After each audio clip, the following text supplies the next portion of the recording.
मैं पप्पू कुमार आप तमाम दर्शकों को एक बार फिर से स्वागत करते हैं पब्लिक तक पे। आज हम पटना के सीपीआईएम कार्यालय में पहुंच चुके हैं। हमारे साथ जुड़ चुके हैं अरुण कुमार मिश्रा जी। अभी जो राजनीति के परिदृश्य है उस पर हम चर्चा करेंगे कि क्या आप महागठबंधन में सीटों का बंटवारा को लेकर के कहां तक फाइनल कर चुके हैं और आपकी पार्टी की जो रणनीति है क्या रहेगी अब की बार विधानसभा में।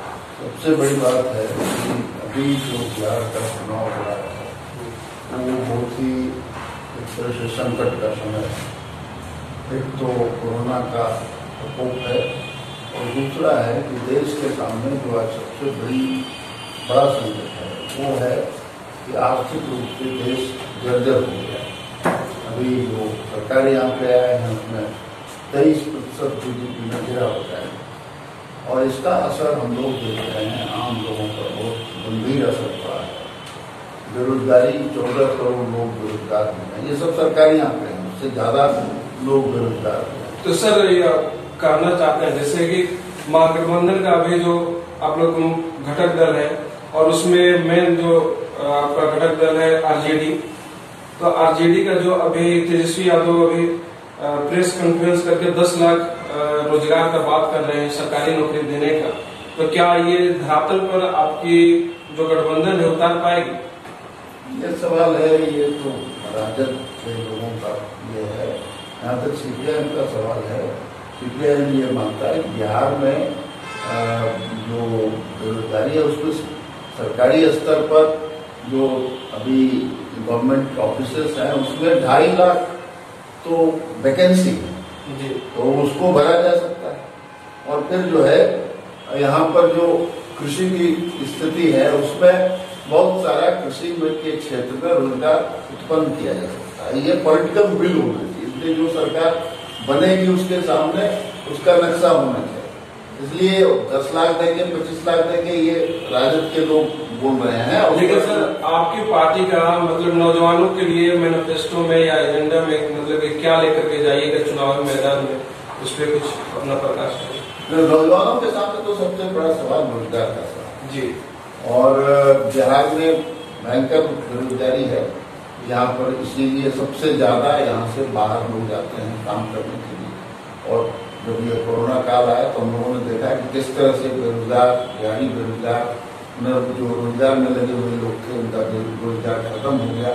तो वो किस तरह से हजारों किलोमीटर चल करके आए, लाखों लोग आए और स्थिति ऐसी बन गई कि अभी जब थोड़ा कोरोना से लोगों का भय समाप्त हुआ है तो फिर से मजदूर बाहर जाए क्योंकि यहाँ रोजगार के अवसर नहीं। इसलिए जो पिछला 15 साल है इसमें रोजगार के अवसर में अवसर क्रिएट करने में ये सरकार पूरी तरह से विफल साबित हुई। और ये जो कह रहे थे कि हम यहाँ के लोगों को बाहर नहीं जाने देंगे वो पूरी तरह से गलत साबित हुआ। और बड़ी संख्या में लोग आज भी बिहार से एक सस्ता मजदूर चाहिए वो उसकी आपूर्ति हम पूरे देश में करते हैं, यही स्थिति है बिहार। तो इसलिए इसके लिए जिम्मेदार तो ये जो 15 साल की सरकार रही है नीतीश और भाजपा की, वो इसके लिए जिम्मेदार। और इसीलिए नौजवानों के सामने ये कर्तव्य है कि वो इस सरकार को इस चुनाव में हराने के लिए पूरा सामने आए और इस सरकार को गद्दी से उठाए। तो सर ये क्या भविष्य की राजनीति का आपका जो जनाधार है बिहार में पतन की ओर जा रही है, तो क्या ये देखते हुए आप आरजेडी के साथ अलायंस किए कि अगर हमारे आरजेडी के साथ अलायंस होती है पार्टी का तो भविष्य में हमारी पार्टी का जनाधार है जो इससे मजबूत होगा बिहार में? जैसे 90 के दशक में आपके जो पार्टी का जनाधार था बिहार में बहुत मजबूत था, उस समय आरजेडी के साथ शायद आपका अलायंस भी था। लेकिन अभी के दौर में जैसे देखा जाए 90 के बाद से इतने बीच में 2 दशक लगभग बीत चुके हैं, उस समय से अभी तक पार्टी का जो है अलायंस नहीं था आरजेडी के साथ। तो अभी क्या जरूरत आ पड़ी कि आप लोग आरजेडी के साथ जुड़े या एनडीए को यहाँ से भगाने का जो आप लोगों का एजेंडा है उसको लेकर के आप लोग चल रहे हैं? सबसे पहली बात है कि लेफ्ट का जनाधार खत्म हो गया ये समझना है। अगर आप पूरे देखें इस कोरोना का खत्म के लिए जो है खत्म की बात जो होती है, दरअसल सारी चीजों को हम लोग देखते हैं कि आपका एमएलए है कि नहीं, आपका एमएलसी है कि नहीं। लेकिन अगर आप देखिए कि जनता के सवाल पर जो संघर्ष आंदोलन होते हैं उसमें लाल झंडा ही दिखाई पड़ता है। दूसरे के अभी पिछले दिनों जो भी आंदोलन हुए उसमें हर जगह लाल झंडा के लोग सड़कों पर उतरे। तो सर वो ये इसलिए आपने जो सवाल उठाया है उसमें और दूसरे सवाल है। और आज सवाल ये है कि आज हमारे सामने सबसे बड़ा सवाल है कि भाजपा जो इस देश के संविधान को भी खत्म कर रही है, तो पूरे जनतांत्रिक अधिकार को खत्म कर रही है और एक तरह से सिर्फ जो है ध्रुवीकरण की राजनीति के जरिए वो सत्ता पर कब्जा करना चाहती है। तो ये सबसे बड़ा खतरा। और ये खतरा मतलब सिर्फ ये नहीं है, हम जो जनता के सवाल पर लड़ेंगे कल तो हम लड़ भी नहीं सकेंगे क्योंकि जो जनतांत्रिक अधिकार है वही खत्म हो जाएंगे और वो हो रहे हैं। अभी जो भी कोई विरोध करता है वो सीधे जेल चला जाता है या उसको तरह तरह से उसको फंसाया जाता है। ये आज ईडी का उपयोग और भी दूसरी चीजों का उपयोग आज विरोधियों के खिलाफ हो रहा है। अर्बन नक्सल के नाम पर जो यहाँ के बुद्धिजीवी हैं, एकेडमिशियंस हैं, स्टूडेंट्स हैं, वो सब जेल उनको भेजा जा रहा है। तो ये एक पूरी तरह से एक बड़ा फांसीवादी हमला है। और इसलिए आपके जो पार्टी के महासचिव हैं सीताराम येचुरी जी पे भी एक तरह से देशद्रोह का केस किया गया है केंद्र सरकार की तरफ से। तो क्या सर इस पे आप क्या कहना चाहेंगे हमारे दर्शकों को? वो एक पैटर्न है। मैंने जो कहा कि अभी जो है जो भी विरोध में है उस सब के खिलाफ इस तरह की कार्रवाइयां हो रही हैं। उसमें हमारे जनरल सेक्रेटरी पर हुआ है, हमारे पॉलिट ब्यूरो मेंबर वृंदा करात हैं उन पर हुआ है और भी दूसरे लेफ्ट पार्टी के लोगों पर हुआ है। तो ये उनकी एक सोची समझी, क्योंकि आइडियोलॉजिकली वैचारिक तौर लेफ्ट ही उनके खिलाफ मोर्चा लेगा।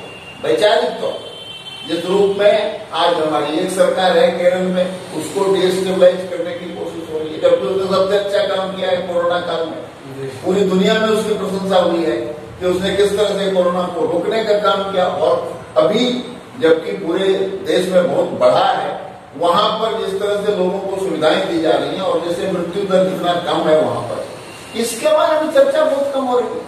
जिससे वहां के हाथी के बारे में चर्चा हो जाती है जो बम हाँ और इस सब के लिए चर्चा नहीं हो। लेकिन एक क्वेश्चन और है सर, जैसे कि युवाओं के साथ या किसानों के साथ आपकी पार्टी हमेशा से खड़ी रही, लेकिन जब देखा जाता है चुनावों में तो वैसे प्रदर्शन आपका नहीं रहता है जैसे और सब आंदोलनों में रहता है। जैसे अभी हाल ही में किसान का जो आंदोलन हुआ उसमें आपकी पार्टी और आपके जो घटक दल है रोडों पे उतरी थी। जैसे में इसमें बीजेपी ये सब सत्तारूढ़ पार्टी नहीं उतर पाई थी किसानों के समर्थन में। तो यहाँ आप लोग आगे रहते हैं, तो कहाँ कमी हो जाता है कि आपकी पार्टी के कार्यकर्ता और आवाम इसमें नहीं जुड़ पाती है आपके पार्टी के मुख्यधारा में? उसमें बात है, पिछले दिनों जो एक पहचान की राजनीति चली, जो जातिगत पहचान है और दूसरे तरह की जो पहचान की राजनीति है, उसने प्रभावित किया है। वो एक जैसे पहचान की राजनीति धार्मिक पहचान की भी राजनीति थी, जिसने ये हिंदू मुसलमान सब पे लोगों को बांटने का काम किया। तो वो जो है थोड़े दिनों तक ये भावनात्मक मुद्दा लोगों के ऊपर हावी होता है, लेकिन अब जबकि आर्थिक संकट गहरा हो रहा है और लोग प्रभावित हो रहे हैं, तो वो अपने सवालों पर सामने आ रहे हैं, अब उनके मुद्दे सामने आ रहे हैं। तो हम समझते हैं कि ये आने वाले समय में लेफ्ट के लिए ये सबसे महत्वपूर्ण समय है। और उसमें जब हम उनके सवालों को लेकर के, जैसे किसान अभी मैदान में आ रहे हैं, छात्र नौजवान आ रहे हैं, नौजवानों का भी बहुत बड़ा आंदोलन हुआ बेरोजगारी को लेकर के, और उसमें ये भी दिखाई पड़ रहा है कि सरकार के खिलाफ अब नौजवान सामने आ रहे हैं। वो मन की बात का इतना डिसलाइक हुआ कि अब तो प्रधानमंत्री के जो आगे पीछे लोग हैं सोशल मीडिया वाले, वो जो है अब कह रहे हैं कि सोशल मीडिया को कर्म करो, सोशल मीडिया कानून ला करके सोशल मीडिया को सीमित, उसके अधिकार को सीमित करने या उसको सेंसर करने की बात हो रही है। पहले उन्होंने सोशल मीडिया का खूब उपयोग किया और वो पूरी ट्रोल आर्मी जो उनकी है वो दूसरे के खिलाफ गाली गलौज ये सब सारी बात करते रहे, उसका इस्तेमाल करके वो जीते भी। तो क्या सर अभी जो ये मुद्दा गर्म है किसानों का, नौजवानों का, तो क्या इस पे आप लोग चुनाव में इस मुद्दे को भुनाएंगे?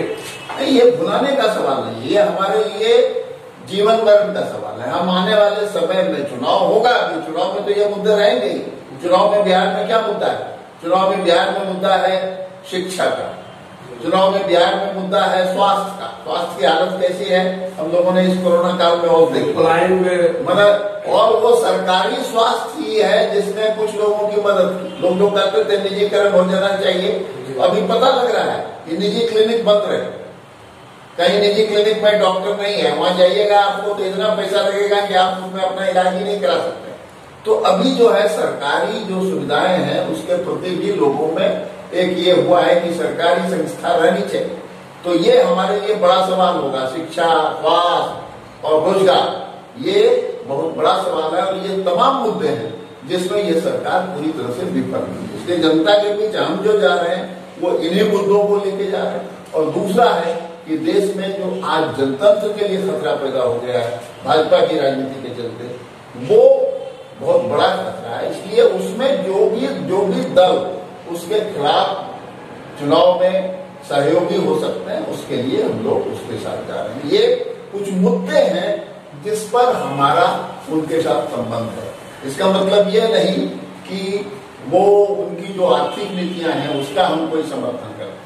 हम जो है ये जो अभी देश में जो संविधान का को बचाने का सवाल है, जो धर्मनिरपेक्ष मूल्यों को बचाने का सवाल है, ये सारे सवाल हैं जो बहुत महत्वपूर्ण है, देश के लिए बहुत महत्वपूर्ण है।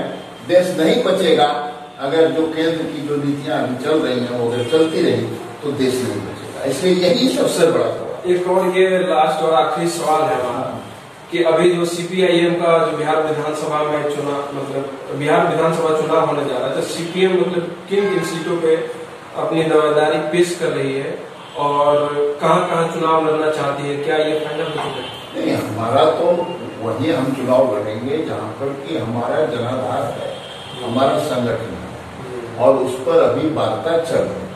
इसलिए वार्ता के पहले हम लोग को कंक्लूड कर जाएगा और 2-3 दिन में ये बात साफ हो जाएगी। और इतनी बात तय है कि इस चुनाव में हम लोग जो महागठबंधन है उसके साथ मिलकर के चुनाव लड़ेंगे और पूरी हमारी कोशिश होगी भाजपा और जदयू को सत्ता से बाहर करने की। ये आज सबसे बड़ा टास्क है और हम चाहेंगे कि देश के राज्य की जो जनता है वो एकजुट होकर के इस जो वर्तमान सत्ता है उसको बाहर करे, उसको हराए।